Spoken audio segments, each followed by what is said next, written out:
Last time నేను మీషోలో for my new Born baby కోసము ఒక మస్కిటో నెట్ రిలేటెడ్ ఉన్నటువంటి స్లీపింగ్ బ్యాగ్ తీసుకున్నాను. ఆల్రెడీ వ్యూవర్స్కి సబ్స్క్రైబర్స్కి తెలిసి ఉంటుంది. కాకపోతే అది క్లాత్ వచ్చేసి పాలిస్టర్ అనమాట. చుట్టూ ఉన్నటువంటి క్లాత్ అది మొత్తము కూడా చీకిపోయినట్టు అయిపోయింది.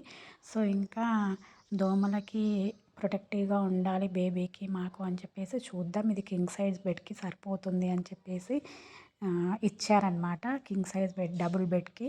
సో ఎలా ఉంటుందో ఏందో బుక్ చేసి అయితే చూద్దాం. రిటర్న్ పెట్టే ఆప్షన్ అయితే ఉంది కదా, సరిపోకపోతే రిటర్న్ పెట్టేద్దామని చెప్పేసి ఈ విధంగా మస్కిటో నెట్ అయితే బుక్ చేశాను, ఆర్డర్ చేశాను మీషోలో. చాలా పెద్దగా వచ్చింది. ఎలా వస్తుందో ఏమో అనుకున్నాను. మీకు ఇప్పుడు కనిపిస్తుంది కదా, ఇది మా డబుల్ కాట్ బెడ్ అనమాట. మొత్తం బెడ్కి అయితే కంప్లీట్గా సరిపోయింది. చాలా బాగుంది ప్రోడక్ట్. చాలా పెద్దదిగా అయిపోయింది. ఇక్కడ థ్రెడ్స్ ఇచ్చారు, 4 సెలక్షన్ పెట్టుకొని మనం యూస్ చేసుకోవాలి.